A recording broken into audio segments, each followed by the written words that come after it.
Hello, my name is Brad Jeschonek. I am an Audi Sales Professional. This is my first attempt at a virtual delivery. This vehicle is a 2020 Audi Q5. Top here, you have two buttons. One's to close and lock the tailgate. You can also, if you close this partially, say you only want the tailgate to open up, this high off the ground, you just hold this button in here, the car will beep, and then it'll be saved in place. In the back of the car, Q5 comes with the crossbars for your roof rack here.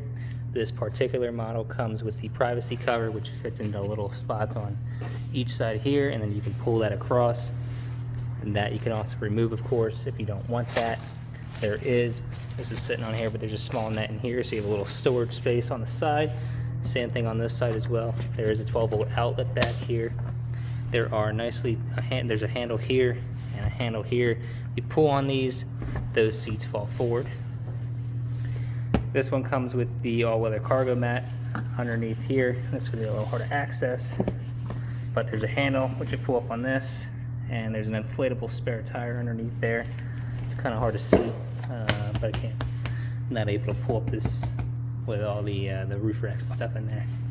I'm going to go ahead and hit the button up here, and this tailgate will close up. Moving along to the side of the car with the keyless entry, all you have to do is touch the inside of the door handle to unlock the car, and then you can pull the handle, or you press on, when you go to close and lock the car, you press on the little divot here and it locks the car. That works for all four doors. And then again, you just put your hand in, open it up, put the seat back, lock that in place. Got the window sticker here. So there is a handle here. Now this handle allows you to recline the seat or to fold it down if you are in the back door here. There's also handles in the center underneath the seat to slide these forward. They're currently as far back as they go now, but they can slide forward as well. And then in the back of the car, there is two USB ports back here for charging, 12-volt outlet. This is a climate control with the plus and minus for the temperature. Slide these vents open. These vents are adjustable as well.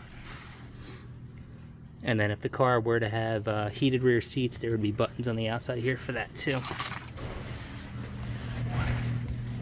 Moving along to the front seats, there's tailgate release here, which if you actually hold this and the tailgate's open, it'll automatically close the tailgate for you. You have your window switches here. These are one touch, so if you push down the first click, it'll go down until you take your finger off. If you push it down the second click, it'll come all the way down by itself until it's all the way down. Same thing when you pull the windows up, you can pull it up one click or two clicks. Child door lock buttons are right here. Your mirror adjustments here, and the way this works, top 0 position here is neutral. Left allows you to adjust the left mirror. This works like a toggle switch, which is kind of hard to see here, but that's how you would adjust your mirrors. Bottom left, if you're in the car and the ignition's on, will fold the mirrors in for you. Separately, you can set the car to fold the mirrors in when you lock the doors. And the bottom right icon here is for heating. That turns on the heat for the mirrors in case there's ice or maybe it's condensation on the mirrors there. Door lock buttons are here. Then you have your memory for your seats and your mirrors. All you have to do is once you have everything adjusted, you hit set, and then you hit 1 or 2, and that will save those positions.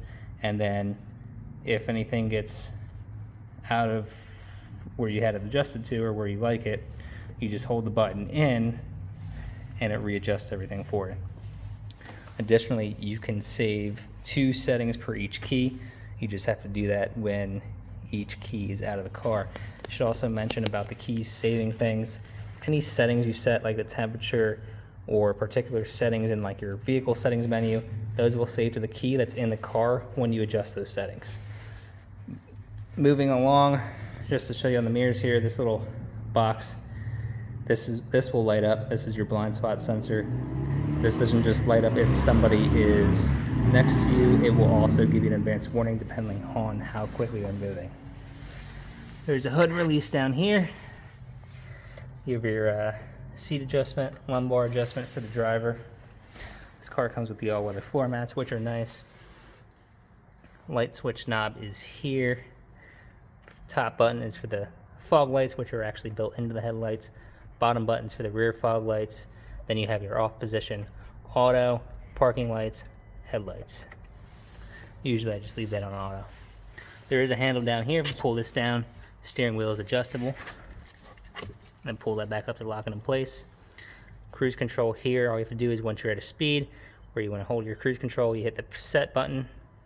You can move this up and down to change your speeds, which will show you on the virtual cockpit. And then to turn it off, you push it forward, which it is all the way forward right now. That turns it off completely. If it were in the middle position and you were to hit the brakes, then the cruise control would shut off. But if you want to resume it, you just pull forward to resume it. I'll turn that back off again. Stepping into the car. This is your turn signal and high beam switch here, which I'll go over the high beams in a second. And then steering wheel controls, wipers are on this side. Now I'm going to, if you don't put your foot on the brake and you press this button, it'll put the car basically into ignition mode, which then I will actually close the door. Now once you're in ignition mode, I can show you, if you pull the high beam stalk towards you, it just flashes your high beams. If you push it forward once, the auto symbol will come up there, then they're automatic. If you push it forward again, it turns them on and leaves them on. And then if you pull that back, it turns them off, including the automatic feature, and then you got to push it forward again and turn them back to auto.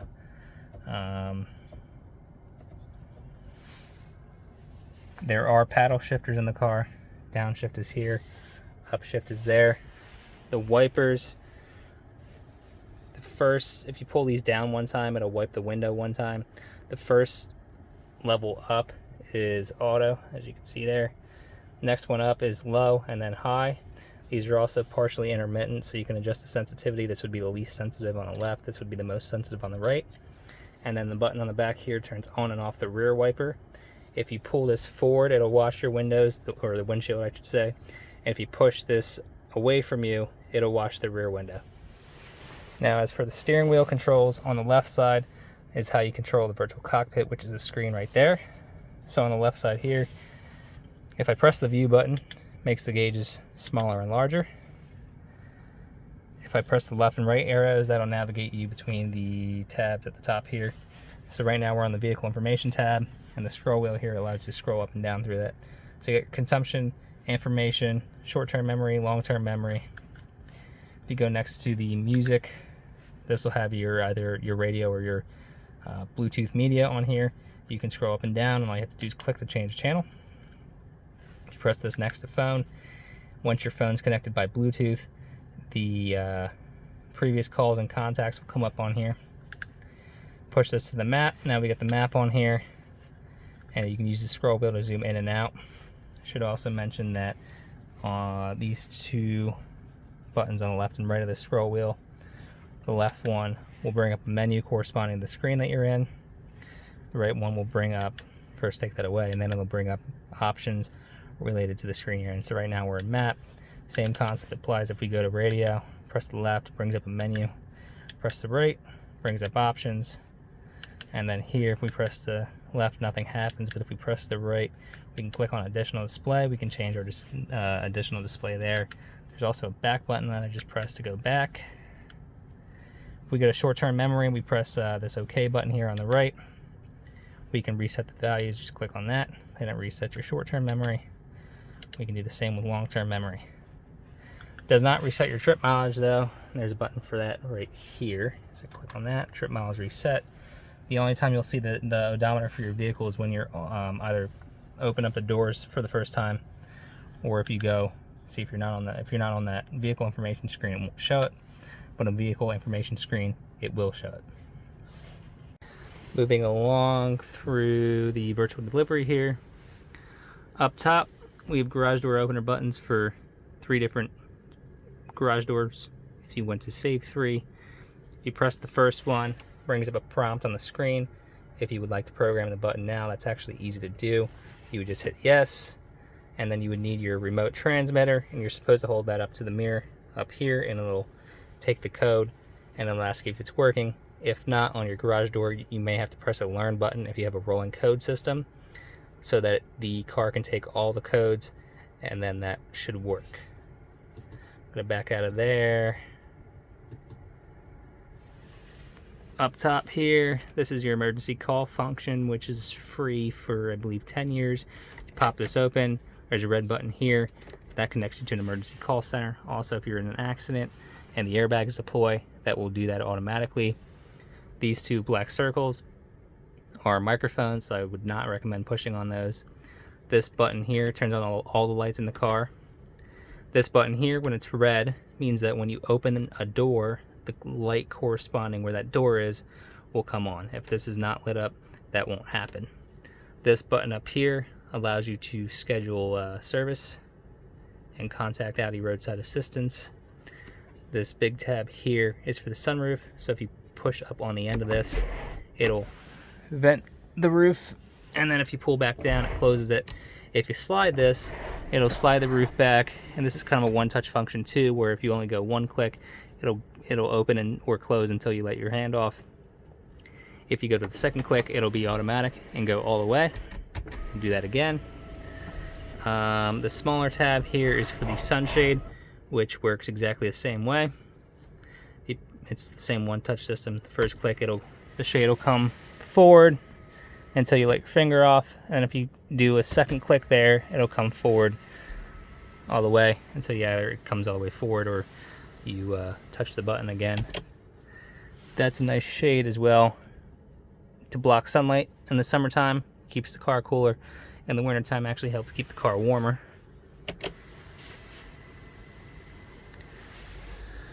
This mirror, I should also mention, is auto dimming, so that'll dim at nighttime.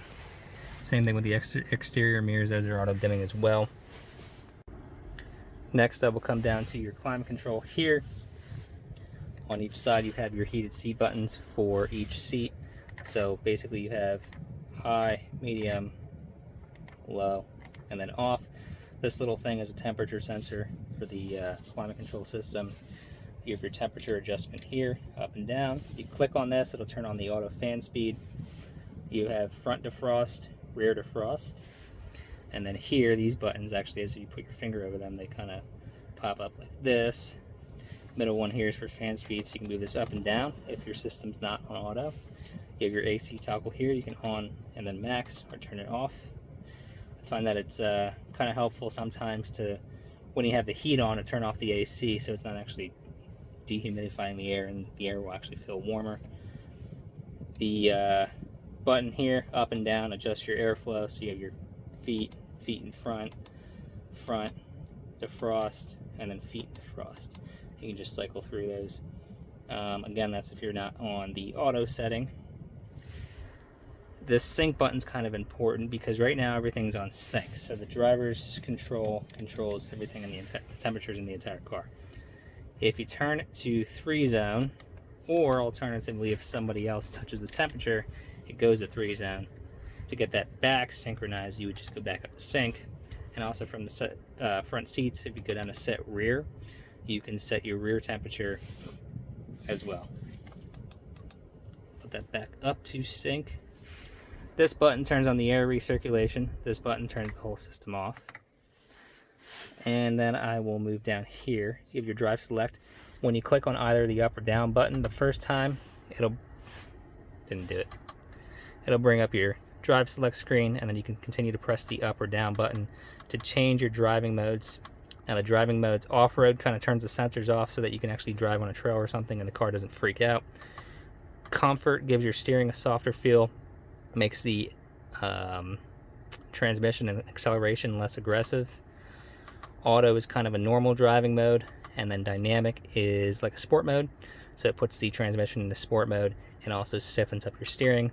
And then if you go to individual and then you press on this right button here, it'll allow you to set those options separately. And then to set this, now that I actually touch the control, it may stay on the screen, but usually what will happen is when you press on the button here, it'll pop up and then you can just move it to comfort. You just leave it there and within a couple seconds it'll go away and the car will be in comfort mode. Should also mention that in the tachometer, if the car was running, it would tell you right now where it says off, it would tell you what driving mode you're in. It'll tell you dynamic, auto, or comfort, individual, or off-road. And then same thing again, if we click on the button, brings up the screen, we'll switch this back to auto and we can just leave it alone. It'll set it to auto. This button is the auto start stop system off button. If you don't like that feature, when you come to a stop at a stoplight or a stop sign or in traffic, and you don't like that the car temporarily shuts off until you take your foot off the brake, you can just click this every time you start the car and that won't happen. This button turns off your traction control, which I wouldn't recommend unless you want to do donuts in the snow. This button, if you press this, brings up your backup camera and your parking sensors, which you can see the backup camera there. Parking sensors are in the front and the back. This will not only give you a visual warning with bars, but it'll also beep at you so that you have a audible warning as well.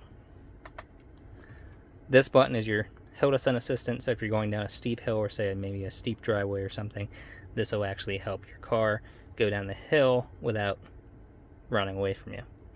This button here turns off that screen, turns it back on.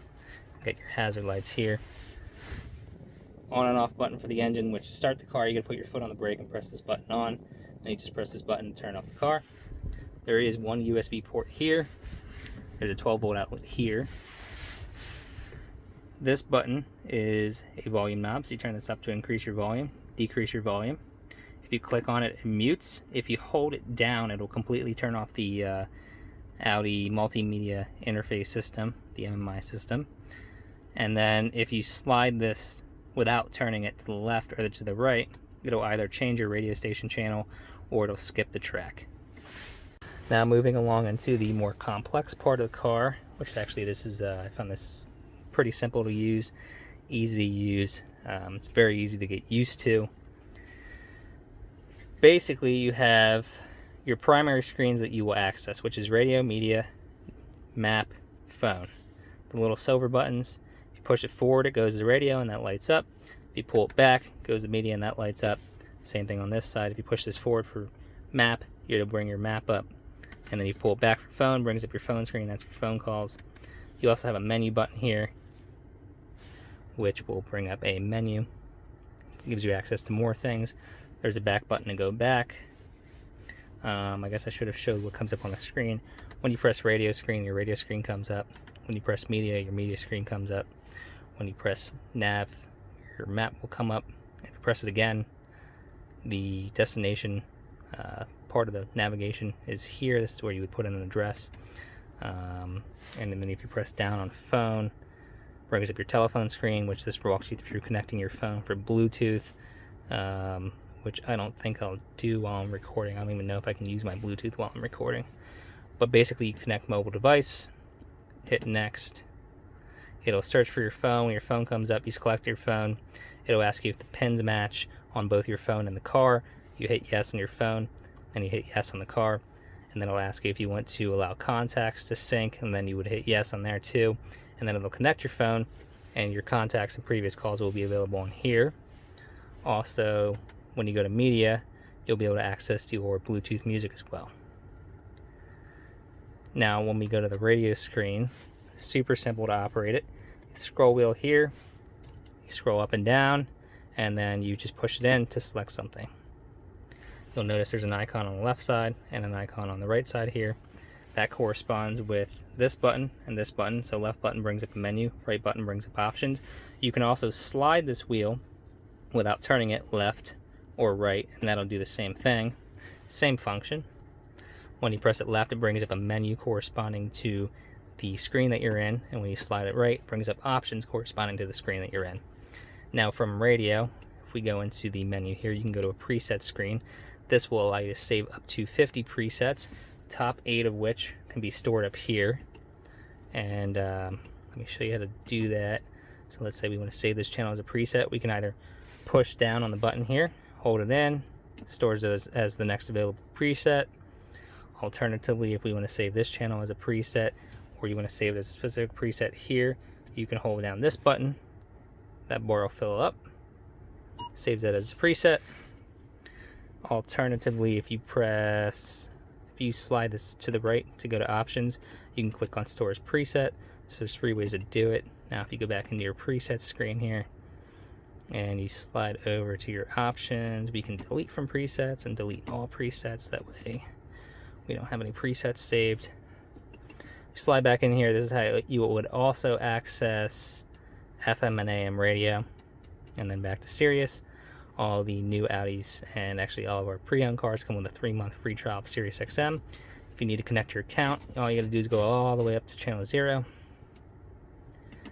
This is your radio ID, which has your radio ID number there.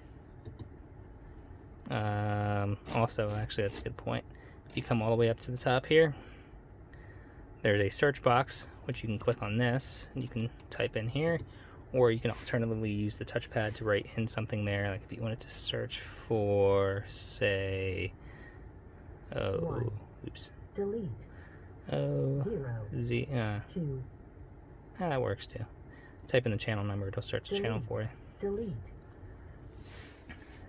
This concept pretty much applies to the media screen as well. So if we go to media, this is where you would do your CDs, DVDs, and Bluetooth. If you slide the knob to the left, you can choose your CD player, DVD player. You can choose an SD card, which there's an SD card slot actually in the center console. USB, which you can connect a USB drive into the USB ports. Auxiliary, there is an auxiliary port in that center console as well. Bluetooth, this is where you click Bluetooth. If your phone's connected, it'll ask you to connect your phone again, but if your phone's connected, this is how then you would select something on your phone and it would actually play through the speakers in the car.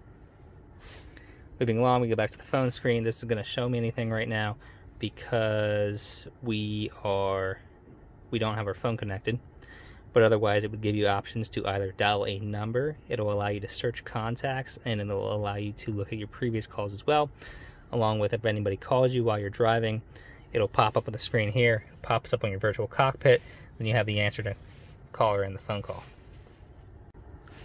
Which actually reminds me, I didn't go over this side of the steering wheel. There's a volume knob here. Click on it, mutes the radio.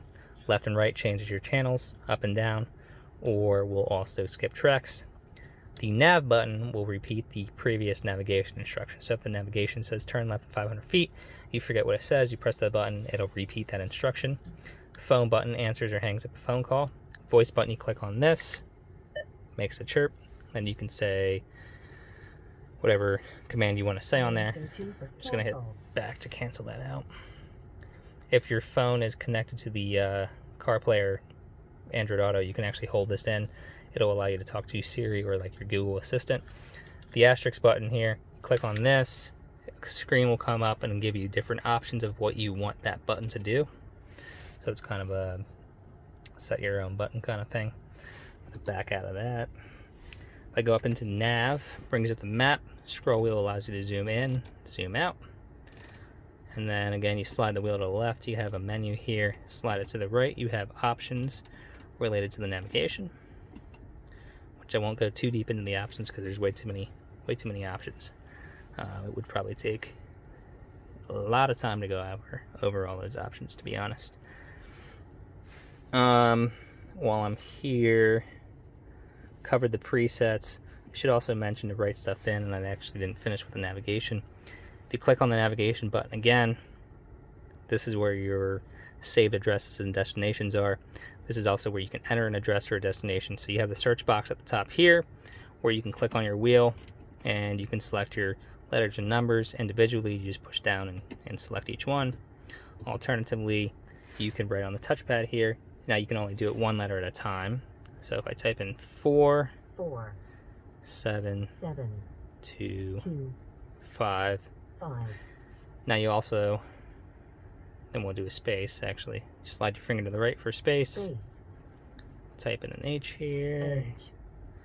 The navigation will start to give you examples of different addresses that you can enter here. You can scroll down through these and select them. Makes it a little bit quicker. To do a backspace, you just swipe your finger left. And that's basically how that search box function works with the touchpad. You can save a home address in here, and then any previous destinations that you've entered before, those will be saved down here. You can just scroll down and select those if you need to. Makes it easier to access those things. And you can also set favorite addresses And if you have your contacts for your phone, I believe those addresses will also show up as well. Now, anytime you back out of a screen, it actually goes back to the menu, defaults back to the menu. If you press menu, the same thing comes up. You have a menu here.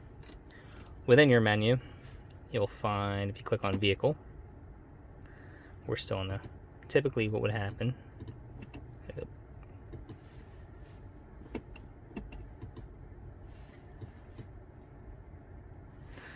if you back out, typically when you press that button, which actually, let me go back and start that over again.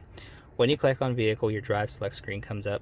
When you slide the wheel to the left or press this left button here, it brings up more options that have to do with vehicle. So one is obviously drive select, vehicle settings here. This is where you can set your date and time. You can set the steering wheel button, which is that asterisk I showed you earlier. You can adjust your driver's seat control settings. So what you can actually do is store your seat settings on the key.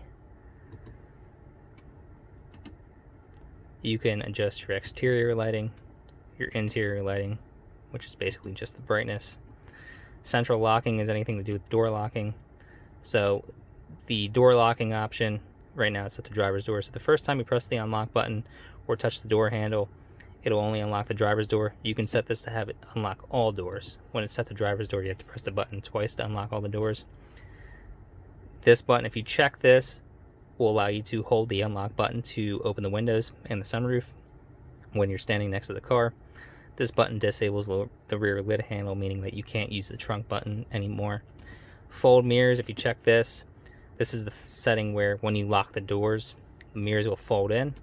You can turn off the beep when the car locks, and you can turn off the keyless entry.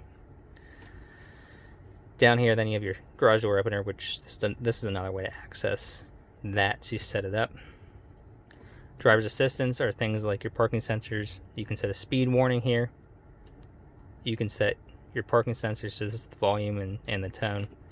Efficiency assist uses the navigation to try to make the car drive more efficient. You can leave that on or turn it off.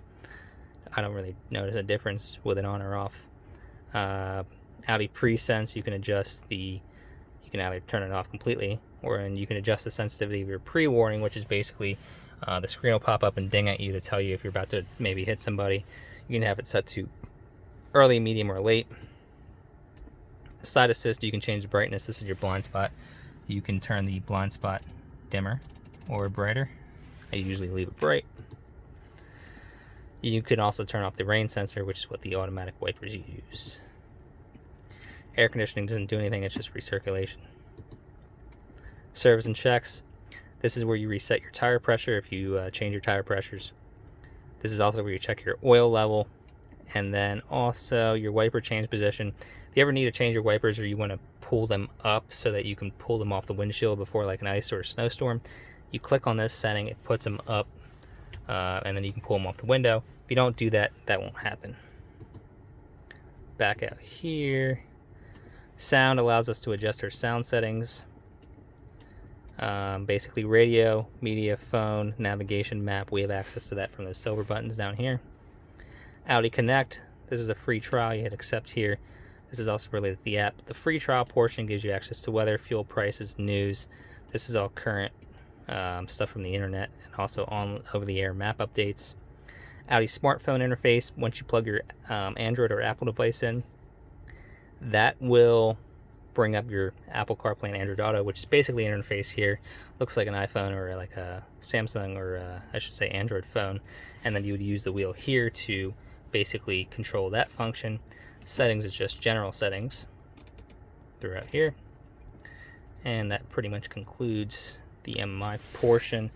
A couple other things quick. If you pull back on the parking brake, it engages the parking brake. You push down on if you put your foot on the brake and push down on this button, it turns it off. Shift locks here, pull it towards you for drive, push it forward for reverse. There's also a neutral option there. Your park button's on the front. And lastly, if you slide this over to the right, puts it in the manual mode. And then just real quick, this is a wireless charger if your phone's able to do wireless charging. Cup holders in here. And then just storage space down here. Another USB port and an auxiliary port as well. And that would conclude the virtual delivery. Hopefully this was helpful. And of course, if you have any questions, you can always reach out to me personally, and I'll be happy to help you out. Thank you.